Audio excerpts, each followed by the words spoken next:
Bonjour chers amis de partout où vous nous suivez, j'espère que vous allez bien. De notre côté, la grâce fait son cours. Nous nous retrouvons une fois de plus quelque part dans la nature pour pouvoir débattre de certains sujets. Il a été dit beaucoup de choses, comme vous le savez, nous nous retrouvons toujours pour parler d'actualité et de différents sujets qui nous édifient et nous aident à pouvoir mieux avancer dans notre marche chrétienne. Car le but est que nous puissions plus nous rapprocher du Seigneur et non nous en éloigner et pouvoir aussi aider les autres afin que eux aussi puissent nous rejoindre dans cette marche. Il a été annoncé beaucoup de choses, il a été dit beaucoup de choses et parmi toutes ces choses, il a été annoncé qu'il y aura une convention des jeunes ministres en l'église La Fraternité où se trouve notre pasteur Bill Désert. L'annonce a été faite, mais nous n'avons pas beaucoup plus d'informations concernant cette convention. Bien que nous savons qu'il y a déjà eu une réunion des ministres qui avait eu lieu du 16 au 17 novembre, et là, il y a la convention des jeunes. Alors, pour pouvoir en savoir un peu plus, car je sais que beaucoup d'entre vous voudriez déjà y participer, nous allons donc nous rapprocher de notre pasteur qui, lui, est habilité à pouvoir nous donner toutes les réponses dont nous avons besoin par rapport aux préoccupations que nous avons pour pouvoir en savoir un peu plus concernant cette campagne. Bonjour, pasteur. Bonjour, ma bien-aimée sœur Cézanne. Comment vous allez? Par la grâce de Dieu, le Seigneur nous soutient. Gloire à Dieu. C'est toujours bien de savoir que vous vous portez bien. Alors, pasteur, nous nous sommes retournés vers vous ce matin, vendredi 6 décembre 2024, pour pouvoir en savoir un peu plus à propos de ce qui se prépare en votre église. La réunion, la convention des jeunes. Cette convention, de quoi va-t-elle parler? Pourquoi une convention alors qu'il y a déjà eu une réunion des ministres? Quel sera le sujet? Comment vous vous êtes préparés? En fait, à quoi le peuple de Dieu doit s'attendre concernant cette convention des jeunes? Merci beaucoup. Pour commencer, j'aimerais d'abord remercier le Seigneur pour cette occasion merveilleuse qu'il vient de nous accorder. Je lui rends grâce parce que pour moi, je me dis vivre, travailler pour Dieu, réaliser les projets pour le Seigneur est une grâce. D'ailleurs, ce n'est que le Seigneur lui-même qui accomplit ses œuvres. Nous ne sommes que des instruments qu'il essaie d'utiliser pour pouvoir accomplir sa volonté. Donc je disais, nous sommes dans une saison des jeunes gens et nous sommes dans une nouvelle saison. J'aimerais que les amis, les anciens, les jeunes qui m'écoutent, les enfants de Dieu, les pères, les mères comprennent que il y a une nouvelle saison qui vient de commencer. Cela ne commence pas par moi ni par quelqu'un. Je ne suis pas d'ailleurs le leader des jeunes comme tel. Je ne le dis pas moi-même. Ceux qui le disent d'après eux. Mais je ne me retrouve pas dans ça. Mais je sais qu'il y a une saison et je fais partie des jeunes de la nouvelle génération qui doivent travailler dans cette saison. Moi, je pense que tout ça est le fruit d'une prise de conscience d'un jeune face à l'actualité. Vous voyez, la saison, le temps était arrivé pour que Israël se repose de tout ces tralala dont ils ont été entraînés par Goliath. Mais il fallait un David. Et pourtant, il y avait des anciens et pourtant, il y avait tout ça. Mais David avait compris qu'il était rentré dans une nouvelle saison et c'était donc lui le jeune. Il était parmi les jeunes de sa génération qui pouvait faire quelque chose. Et quand il s'est levé avec cette prise de conscience, il a remporté la victoire.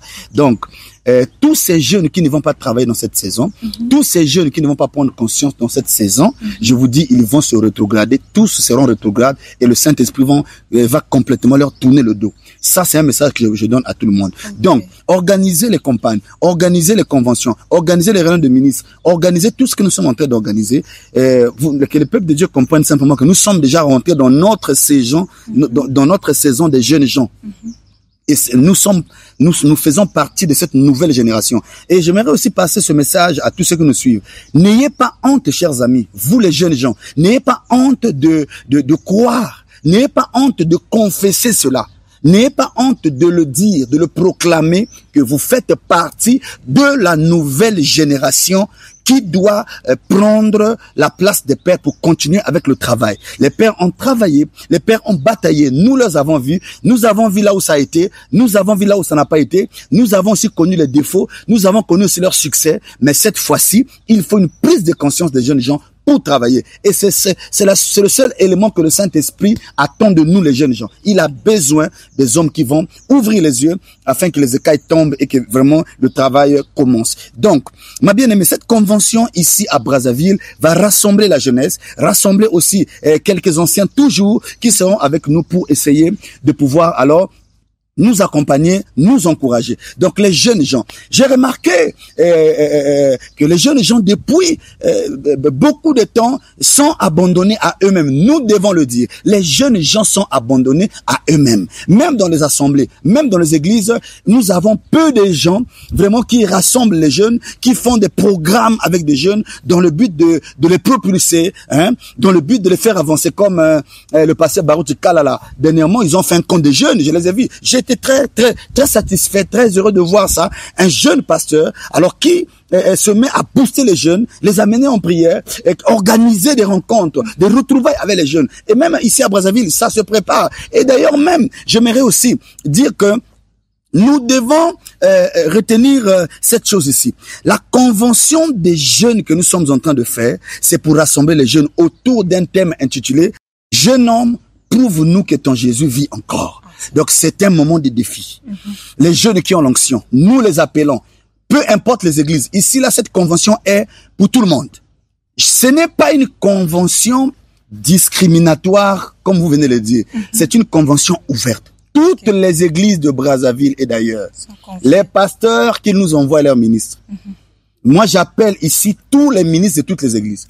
El Bethel, la Pierre de Fête, chez le pasteur Lubanza, Parole faite chair, La Moisson, chez le pasteur Typologue, ils sont nombreux, le pasteur Mayala, chez le pasteur Eban, tous ces pasteurs, les anciens, les jeunes aussi, il y a les jeunes gens, si je me mets à citer, ils sont tellement nombreux. Alors donc, je suis en train d'inviter tous ces jeunes-là de venir pour la convention. D'ailleurs, nous avons déjà vraiment démarré, les choses ont déjà démarré. Les hommes de Dieu ne font que se manifester. Tous les jours, nous avons des messages, nous avons des appels. En tout cas, ça sera encore glorieux cette fois-ci. Et parce que ça sera aussi une convention qui ne sera pas seulement du côté des ministres, mais et l'Église et les ministres. Donc, vous êtes papa, vous êtes maman, les bien-aimés. Je vous invite à la fraternité du 26 au 29 pour cette grande convention des jeunes qui va rassembler plusieurs jeunes qui vont prêcher la parole de Dieu, démontrer la puissance du nom de Jésus-Christ, prouvant au monde que Jésus-Christ vit encore, il guérit encore les malades, il oint encore ses serviteurs, il parle encore. Alors, je crois que ça sera waouh.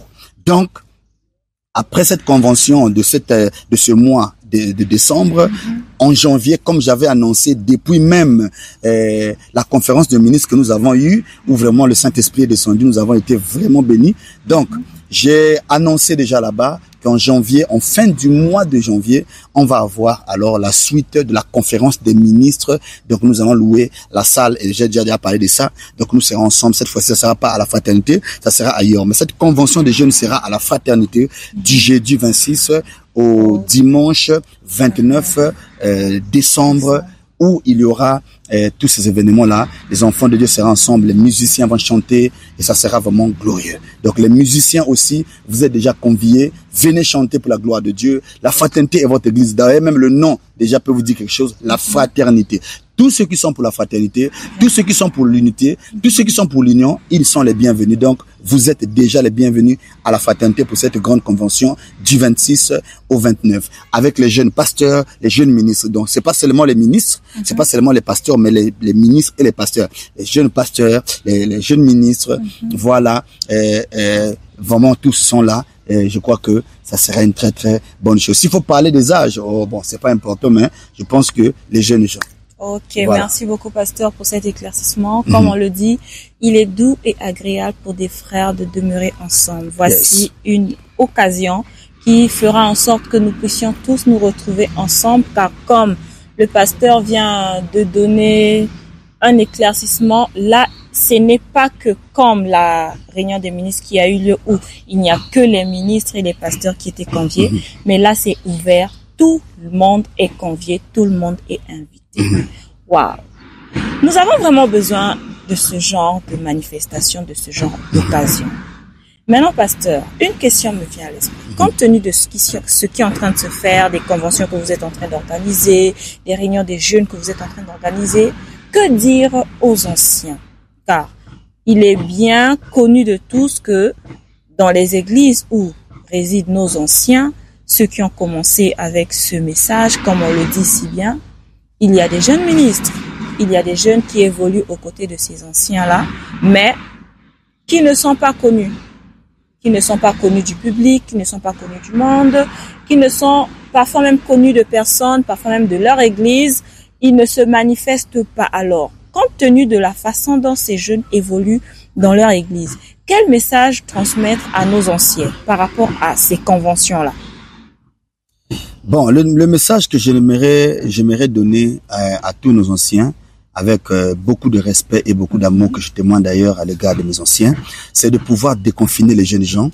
Et parce que déjà, si vous allez remarquer, vous avez déjà beaucoup de cheveux blancs et l'âge est déjà en train d'avancer. Ça veut dire que vous devez nous présenter maintenant les fruits de votre ministère.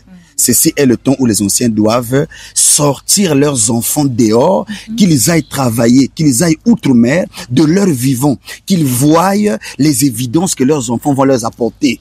Moi, je suis en train de dire ici en tant que jeune gens, bien aimés, les jeunes ont mis du temps.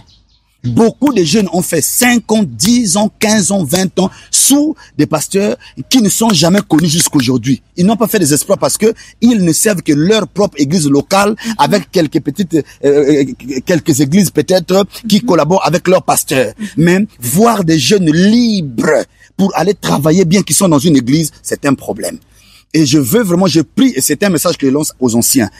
Essayez aussi d'organiser des réunions où vous venez, vous vous asseyez là, entre vous les anciens, avec beaucoup de jeunes, et vous faites prêcher vos jeunes gens. Organisez, invitez le public. Maintenant, c'est là que vous allez comprendre si les enfants ont déjà vaincu l'orgueil, si vos enfants ont déjà vaincu le moi et tout ça. Si vos enfants ont déjà vaincu les passions de la chair, essayez de leur mettre. C'est-à-dire, nous avons remarqué beaucoup d'anciens qui ont quitté la terre et après ils ont laissé derrière eux des enfants qui tâtonnent. Vous voyez, hein? C'est très rare. Je vais donner par exemple un exemple de pasteur Barouti qui a laissé son fils. Regardez comment le fils du pasteur Barouti est en train d'assurer la relève de son père avec un succès incroyable. Il est en train de continuer d'emboîter les pas avec son père. Vous voyez, on sent que ça, c'est une relève qui a réussi. Vous voyez, il vient de prendre l'église, il est dans le campagne d'évangélisation et il y a des malades qui sont guéris. À peine, il y a eu au moins 450 âmes qui ont donné leur vie à Jésus. Vous voyez, voilà des choses que nous voulons. Mais le pasteur Barouti Kalala a été déjà formé dès le vivant de son père. Son père l'avait déjà placé. Donc c'est un exemple que je donne et c'est aussi le cas de tout le monde, qu'il soit votre fils biologique ou pas biologique, parce que je ne crois pas que ça soit seulement le fils biologique qui doit prendre l'église. Non, c'est celui que voilà, hein, qui est fils, voilà, c'est ça. Donc ça n'a pas de souci. Mais quand ça tombe aussi sur le fils, il n'y a pas de problème. Tout ça, on n'a pas de souci là-dessus. Donc voilà un peu ce que je peux dire aux anciens. Essayez de bien former les jeunes gens, laissez-leur aussi à la face du monde qu'on les écoute. Quand on les écoute et vous les jugez, je pense que ça va aider les jeunes gens. Moi, je pense que ça ferait de la joie de voir un père voir son fils aller travailler. On veut voir même les jeunes quitter le continent africain, aller même en Europe, aux États-Unis, mais l'église locale fait l'offrande. Ou bien pour faire voyager le jeune homme. Il part prêcher ailleurs, on voit les vidéos, on voit les prédications, il revient, il amène des évidences. Il gagne les âmes. Vous pouvez l'envoyer même au Brésil. Vous pouvez prendre un fils, l'envoyer. Mais il y a beaucoup de pays. J'ai quand même parcouru beaucoup de pays en Afrique, mais j'ai vu des réalités. J'ai compris que les jeunes doivent travailler. Donc, nous sommes en train de crier haut et fort. Nous voulons que cette nouvelle génération se lève pour travailler. Moi, je pense que les critiques ont plus primé. Les critiques ont plus pris la place de la communion parmi les jeunes gens. Nous devons sortir de ça. Si c'est un héritage que vous avez reçu de certains pères, quittez cet héritage-là, abandonnez cet héritage. Le travail doit gagner les critiques. Travaillons beaucoup, gagnons les âmes, faisons des conventions. Et puis quand nous organisons, allons ensemble, allons-y visiter les autres. Ça fait mal et ça choque le cœur de Dieu de voir qu'il y a une campagne d'évangélisation dans votre ville, mais vous ne venez pas assister à la campagne pour gagner une âme. Donnez la force à celui qui a organisé. Mais vous vous mettez à côté là-bas, vous vous mettez sur Internet pour critiquer. Non, jeunes gens, ça là, c'est pas bon. Donc tous ensemble, tout ce qui concerne le royaume nous concerne. Oui. Je dis, c'est la même mes enfants de la fraternité. Tous ceux qui sont ailleurs. Quand une église a des réunions, ça nous concerne, nous tous. Nous partons là-bas pour la gloire de Jésus-Christ, travailler. Voilà un peu ce que je peux dire par là, ma bien-aimée. Voilà. Merci beaucoup, pasteur. Alors, comme le message vient d'être lancé, anciens, sortez les jeunes de leur tanière. Il est temps aussi que nous puissions les écouter et que de votre vivant, vous voyez comment vos jeunes ministres évoluent. Exactement. Alors, pasteur, comme on dit toujours, là où le Seigneur se trouve, là où il y a Dieu, le diable n'est pas loin. Et en parlant de cela, j'aimerais en fait parler de ces gens-là qui prennent toujours tout en mal. Lorsqu'ils voient une étoile monter, lorsqu'ils voient une personne évoluer, lorsqu'ils voient un jeune sortir de sa tanière et commencer à faire des choses qui plaisent à Dieu qui attire les enfants de Dieu, qui édifie, qui fait du bien, qui bénit, au lieu de soutenir, au lieu d'encourager, il se met à critiquer. C'est de la jalousie, c'est des complots, c'est la haine, c'est beaucoup de choses qui ne viennent que pour nuire. Oublions qu'en faisant cela, ils se nuisent aussi à eux-mêmes. Alors, pasteur, que dire pour ce genre de personnes? Qu'ils pensent un peu à leur début. Qu'ils pensent un peu à leur début. Si on les avait bloqués, quand ils avaient commencé, est-ce qu'ils seraient arrivés là où ils sont arrivés? C'est vrai qu'ils ont été bloqués, mais ils ont eu des autres qui les ont soutenus. Moi, je pense que si un don est maltraité, un autre don, si un groupe de personnes, des pasteurs, par exemple, anciens, détruisent un jeune qui vient, ce jeune a le droit de se pencher du côté de ceux qui peuvent le croire. Oui. Moi, je pense qu'un ministère est libre. S'il y a une catégorie de personnes qui ne vous croient pas, allez vers ceux qui vont vous croire. Parce que vous avez un ministère. Nous avons tellement combattu au niveau du parvis extérieur qu'on a récolté que les semences de la chair et ça détruit l'église. Nous voulons maintenant changer de jeu. Nous voulons maintenant combattre pour un intérêt saint, pour la parole, l'avancement du royaume et être un pour faire la gloire de Jésus-Christ. Nous ne voulons plus les gloires des pasteurs. Je suis le pasteur, je suis l'évêque, je suis je suis le leader, c'est moi qui a fait, c'est moi qui ai. Personne n'est Dieu sur la terre. Nous sommes tous des hommes, on est pareils. Que vous soyez jeune, que vous soyez grand devant Dieu, vous êtes pareils. Mais Dieu exige le respect entre les enfants et les pères. C'est ce que j'aimerais dire ici là à tous ceux qui nous suivent. Donc, respectez les pères jeunes gens, respectez-les, aimez-les. Mais je condamne avec fermeté cet esprit qui amène certaines personnes à vouloir toujours écraser ceux qui veulent monter. C'est pas un bon esprit. Ce n'est pas un bon esprit. Vous voyez, moi ici là, je fais partie des jeunes qui ont fait beaucoup la publicité des pères. Beaucoup de gens même m'ont parlé de ça. Ah, Bill Désert, c'est parmi les jeunes qu'on a vus, qui a élevé les anciens, qui a travaillé du côté des pères, qui a parlé des pères, qui a vraiment été toute sa vie à côté des pères, c'est Bill Désert. Vous voyez, donc je suis conscient de ce que je dis là. Mais le conseil que je donnerais par rapport aussi à mon expérience, jeunes gens, faites attention de ne pas élever les hommes. C'est une erreur, le Saint-Esprit ou Dieu pourra vous confondre s'il vous voit. Et ça, c'est un appel que je lance aussi. Élevez Jésus-Christ, mais respectez les pères. C'est le conseil que je donne. Mais l'histoire d'élever encore les anciens, élever encore les pères, faire ceci, faire des chansons sur les gens, faire ceci, tout ça, je vous dis que on doit simplement arrêter ça. Nous devons parler de Jésus-Christ, mais respecter les pères. Quand ils viennent, on leur donne la place, ils parlent, ils nous conseillent, ils prêchent dans nos églises, nous sommes d'accord, on les encourage. Voilà, on fait tout ce que les jeunes peuvent faire pour encourager les anciens. Mais s'il faut élever, s'il faut vraiment beaucoup parler de quelqu'un, parlons de Jésus-Christ, jeunes gens. Lui seul ne pourra jamais nous trahir. Je suis conscient de ce que je dis, je sais pourquoi je le dis. Je suis passé quand même par beaucoup de réalités de la vie. Donc, il y a un esprit au Congo, c'est de minimiser. C'est lui qui veut monter. Le Saint-Esprit veut le faire monter, vous le minimisez. Beaucoup de gens ont perdu l'onction. Beaucoup de gens sont morts. Beaucoup de prédicateurs ont perdu l'onction qui les accompagnait. Ils ont commencé à étouffer leurs semblables. Ils ont commencé à étouffer les vrais. Ne faites pas du mal à un don de Dieu. Si le don est dans un enfant, le don doit être respecté. De la même manière qu'il est respecté dans un ancien. Parce que c'est le même Dieu qui utilise l'ancien, c'est le même Dieu aussi qui utilise le jeune. Et l'ancien doit savoir qu'il est en train de perdre la force, il est en train de partir. Le jeune qu'il est en train de maltraiter ou bien en train de faire du mal là, il est en train d'oublier qu'après son départ, c'est lui qui est censé parler de lui. Vous voyez? Alors, cher père, Si vous écrasez les enfants, si vous empêchez prendre les appels, appeler, les téléphones, vraiment, c'est des histoires que je n'ai jamais vues dans la parole, mais je vois ça. Vous voyez des pères, ils voient des jeunes faire des choses et qui sont conscients que les jeunes sont maintenant attirés. Les jeunes veulent être ensemble pour travailler. Ils prennent leur téléphone pour appeler les autres et dire n'allez pas là-bas. Mais ça, c'est quelle histoire? C'est écrit où? Alors qu'on va pas adorer quelqu'un là-bas. On ne part pas là pour la gloire des jeunes qui organisent. On part pour la gloire de Jésus-Christ. On veut manifester l'amour. Mais est-ce qu'on a dit que pour organiser les choses dans une ville, il faut seulement les anciens? C'est pas écrit comme ça. Alors moi, c'est là qui parle, c'est là, je suis aussi ancien par rapport à certaines personnes. Je prêche depuis 2008, 2009, 2000. J'ai fait 2 ans en train d'exercer mon ministère dans les marchés, les prisons, les hôpitaux. J'ai prié pour les malades, ils ont été guéris. J'ai fait des prédications. Ma première prédication fut en Nganga-Lingolo. Le témoin, c'est le frère Ferrol et le frère Enoch, ils ont témoigné ça à l'église. Nous avons même des vidéos, les frères parlent de ça. Vous voyez ça? Alors, le premier jour que Dieu m'envoie pour prêcher, il m'a dit, va en Nganga-Lingolo. J'ai amené les frères, je suis parti avec eux.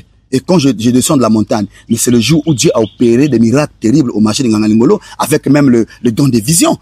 Hein? J'étais en train de prêcher, les gens se moquaient un peu de moi, il y avait un peu la pagaille. Je suis venu voir une dame, j'ai dit, madame, ainsi dit le Seigneur, vous avez un problème que vous êtes en train de traîner. Au lieu que vous vous concentrez d'écouter l'homme de Dieu qui vient vous parler de la part du Seigneur, vous êtes en train de vouloir vous moquer de moi. Je dis maintenant, calmez-vous, restez calme. L'Esprit du Seigneur est sur moi. Tout le monde regarde, je dis, vous avez un problème. J'ai dit, vous avez un problème. Il dit, je dis à la dame que vous avez un problème avec votre mari. Elle dit oui. Il dit que vous voulez retrouver votre mari. Oh oui, mon mari a été perdu. J'ai dit, vous avez même un problème avec l'enfant. Oh oui. J'ai dit, l'enfant aussi doit être retrouvé. L'enfant n'est pas avec vous. L'enfant est en prison. L'enfant était en prison. J'ai dit que ainsi dit le Seigneur, maintenant là, vous avez reçu la solution à votre problème. Votre mari qui était parti, il a cela, je crois, 12 ans. Et votre fils qui est en prison, il a cela, je crois, 2 ans. Voilà, c'était 2 ans. Ils vont vous revenir dans l'espace de 1 mois. Mais ça s'est fait. Au marché de Nganga-Lingolo, nous sommes partis, on a prié, il y a eu des guérisons instantanées, nous sommes partis même, c'est ce que l'onction nous a amené jusqu'au marché de Plateau. Ferrol est là, et Enoch est là, ils sont vivants. Nous sommes partis prêcher, on a eu des témoignages, Dieu a guéri des gens, il y a eu trop de témoignages. Vous voyez? Donc j'ai commencé mon ministère, j'ai fait 2 ans dans les marchés, les hôpitaux, partout et tout, et c'est 2 ans après que je suis monté à la chaire pour prêcher devant les gens dans une église. Donc, je peux vous dire que nous avons quand même de l'expérience, on a travaillé des années. Alors, j'aimerais dire ceci, j'ai eu quand même du temps de passer mon temps avec des petites vidéos, qui faisaient un peu rire les gens et tout ça, mais le temps-là est passé. Je suis rentré dans la phase, dans l'étape présente de mon ministère où je dois prêcher ce que Dieu a mis dans mon cœur. Donc, j'aimerais éclairer un peu les enfants aussi sur un point, je profite ici. Les gens qui pensent que Bill Desert ne prêche pas le message parce que Bill Desert ne creuse pas Branham, Bill Desert ne prêche pas Branham, Bill Desert ne rentre pas en profondeur pour montrer Branham, la divinité et tout ça. J'aimerais vous dire ceci, la vraie parole, vraie de Dieu n'est pas compliquée. Ouais. Très souvent, les gens qui compliquent les messages là, qui compliquent l'évangile là, ce sont eux les faux. Très souvent. Les gens qui prêchent, et puis, c'est pour montrer, regardez même vous-même, les gens ont creusé, les gens ont eu des doctrines de doctrines. Les doctrines vous amènent où dans le message? Combien de gens ne s'entendent pas aujourd'hui? Ils croient à la seconde venue. Ils croient que Jésus est déjà venu. Ils croient que ceci, ils croient à l'enlèvement. Mais combien de gens sont en train de s'entretuer avec les doctrines là? Mais j'ai vu des gens qui prêchent seulement Jésus-Christ, qui croient Abraham comme prophète. Vous croyez que donc, faire ça, c'est pas quoi en Dieu? Les gens veulent que nous puissions être là. Donc, comme disait un frère, décortiquer Branham, toucher Branham, prêcher Branham. C'est quoi décortiquer Branham? Mais déjà aussi. Donc, on ne va plus amener les gens à Jésus. On va maintenant amener, ça c'est des histoires. C'est déjà révolu ce temps-là. Toutes ces doctrines qui sont rentrées dans les aiguilles du message là, ont fait que des clans, et puis, jusqu'aujourd'hui, on n'a rien. Écoutez. Celui qui croit au Seigneur Jésus-Christ comme son Seigneur et sauveur personnel, il a le droit d'aller au ciel. Vous n'allez pas l'interdire ça. Qu'il croie en Branham ou pas, c'est pas écrit que celui qui ne croit pas en Branham n'ira pas au ciel. C'est pas écrit. Frère Branham est venu avec une mission de Jésus, présenter le message qui ramène les gens à la Pentecôte. Il est venu révéler le mystère qui était caché dans la Bible. Il est venu ramener les gens à la foi des pères. Frère Branham est venu montrer aux gens qu'il y a un enlèvement. Préparez-vous pour l'enlèvement. Alors, j'aimerais que les enfants de Dieu comprennent ça. Une brochure ou bien un livre, un paragraphe de Frère Branham n'est pas le message. Il y a des prédications qu'il faisait, il parle de lui, il parle même de ses goûts, ce qu'il aime manger et tout. Mais on voit des gens vraiment qui prennent le message, c'est comme si, je sais pas comment, pour eux le message c'est quoi? Le message, c'est la pensée de Christ pour les derniers jours ici. Préparons les gens pour aller au ciel. Les restes des choses là. Oh, vous prenez, ça veut dire, je vous dis que on se perd, on se casse la tête pour rien. Et la preuve en est que Dieu, l'Esprit nous a quittés. Nous avons que des sensations et au fond là, on a fait des doctrines et tout, mais au fond, il n'y a pas la vie de la parole, il n'y a pas l'amour, il n'y a pas l'amour. Ce qui prouve que vous êtes de la vérité. Vous devez d'abord voir l'amour partir de vous. Combien de gens, même les anciens aussi là, ici là, ils sont vivants. Ils ont des cheveux blancs. On sait qu'ils s'entendent pas avec beaucoup des anciens. Si on le prend, il est du message. On peut lui déposer dans l'église de tel ancien là-bas. Bon, va prêcher là-bas. Tu vas voir que même pour rentrer dans l'église, il va avoir honte. Mais pourtant c'est le message, non? Mais sur sa chair là-bas, il est roi. Moi, Dieu, j'ai vu Dieu. Mais tu as vu Dieu, la haine avec les autres. Tu as vu Dieu, il y a encore l'amour. On ne veut pas, nous voulons l'amour. Donc on veut casser un peu tout ça. Frère, maman, on ne va plus entendre parler des pasteurs qui ne s'entendent pas dans les églises. Et puis, avant qu'on termine, j'aimerais quand même dire ceci. Le conflit des églises entre l'église du message et l'église des réveils n'existe pas. Ce sont des conflits des Africains. Allez en Europe, allez aux États-Unis, vous ne verrez pas les blancs se battre à cause de la doctrine. Vous ne verrez que les noirs se battent parce qu'il n'est pas du message, il n'est pas avec moi. Même s'il croit en Jésus, non, il faut qu'il croie dans Branham. Ça, c'est l'onction des Africains. Et puis, on ne se débat pas aussi pour la vérité. On n'amène pas les guerres aux autres pour la vérité. Donc, aimons-nous les uns les autres. Voilà ce que je peux vous dire. Que Dieu bénisse. Vraiment, plus jamais les conflits parmi nous. Jeunes gens, levons, nous travaillons. Le travail doit gagner les conflits. Vous allez voir que l'amour va régner parmi nous. Et cette nouvelle génération va corriger beaucoup de choses avec beaucoup d'amour. Mais de ce que certains pères aussi ont fait, mais qui n'ont pas été bien. Mais tous les pères n'ont pas failli. Il y a des pères qui ont regardé la parole jusqu'aujourd'hui. Mais certains pères aussi ont failli. Mais on ne doit pas suivre les erreurs des pères. On doit suivre la parole, suivre ce message. Que le Seigneur vous bénisse. Voilà ce que j'avais à dire. Merci beaucoup, pasteur. Nous sommes arrivés à la fin. Comme on vient de le dire, si on peut résumer tout ce que le pasteur vient de dire, jeunes gens, lève-toi. Évitons les conflits, évitons les querelles. Rassemblons-nous tous en Jésus. Il n'y a pas à mettre des barrières. Amen. Non, il n'est pas du message, il est du message et tout. Nous sommes tous corps de Christ. Nous sommes tous en Christ. Alors, levons-nous, agrippons-nous à cette nouvelle vision et évoluons avec le Seigneur. C'était ici votre sœur Suzannelle pour la présentation, accompagnée de notre invité, le pasteur Bill Désert. Et à la caméra, nous avons eu notre frère Fred Como. Nous vous disons à bientôt. Ciao. Ciao.